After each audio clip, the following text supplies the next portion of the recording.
Tema današnjeg videoklipa je u stvari pitanje da li će se u Srbiji u 2022. godini ponovo uvesti obavezno služenje vojnog roka. Prema izjavi predsjednika Srbije od pre par nedelja, tu odluku nije lako doneti, jer se mora rešiti niz problema da bi regrutni sistem u Srbiji ponovo zaživeo u formi obaveznog služenja vojnog roka.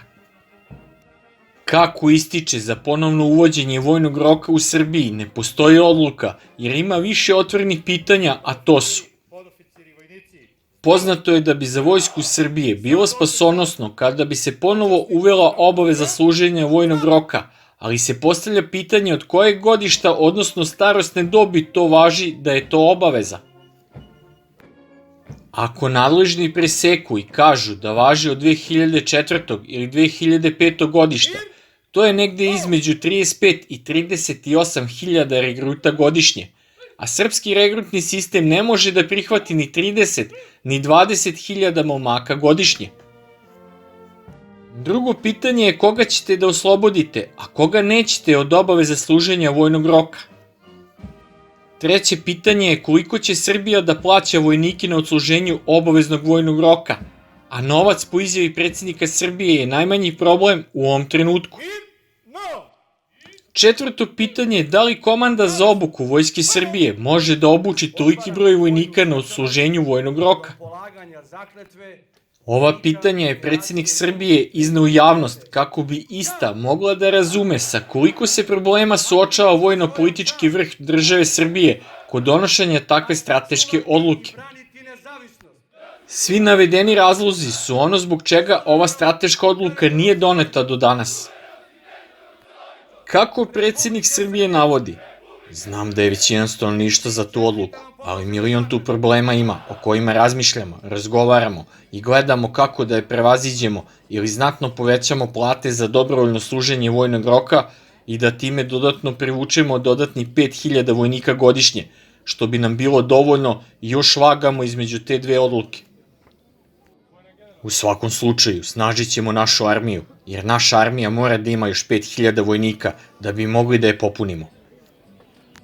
I još dodaje, mi kupujemo mašine, neko mora da leti u njima. Mi moramo da imamo pilote za avione, za helikoptere ih imamo, ali za avione nemamo ih više dovoljno. Sad moramo nove ljude da ih šaljemo na obuku i u Rusku federaciju ili ako uzimamo sa neke druge strane u neku drugu zemlju. To nisu jednostavne stvari.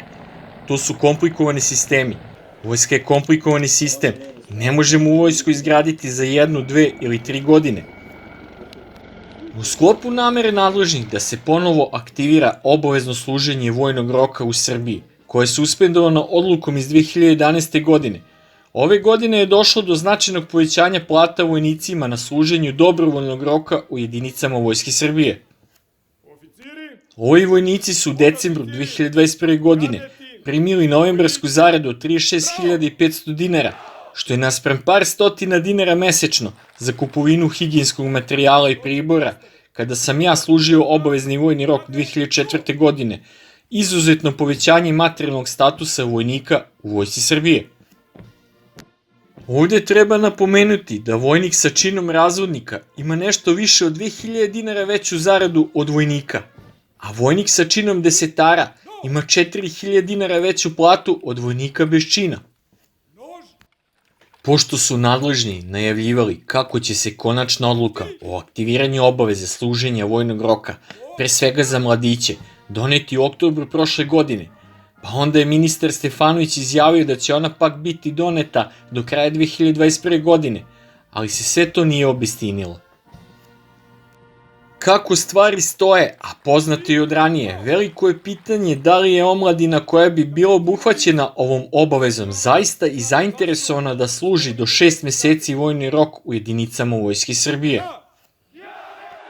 Inače treba istaći da i danas po zakonu o vojnoj, radnoj i materijalnoj obavezi je obavezan upis u vojnu evidenciju, iako do danas ne postoji obaveza služenja vojnog roka, a ako se na poziv vojnog odseka tinejdžeri ne prijave u vojnu evidenciju, sledi prekršajna kazna koja se mora platiti u iznosu od 10 do 50.000 dinara ili kazna zatvora u trajanju od 60 dana.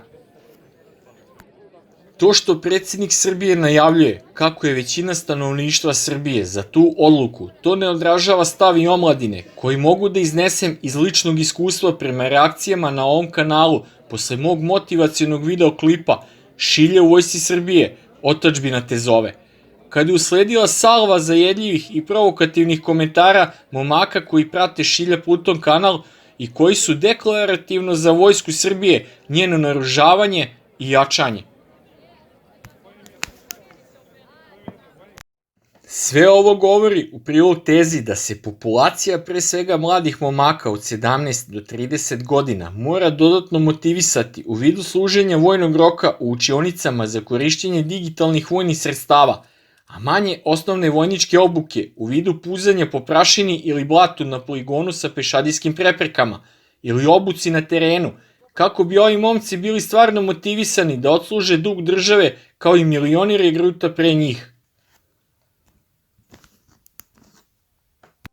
Da li i vi delite moje mišljenje da će se u ponovnom aktiviranju obaveze služenja vojnog roka ozbiljno razmišljati i doneti odluka od strane nadležnih tek posle parlamentarnih i predsjedničkih izbora 3. aprila ove godine?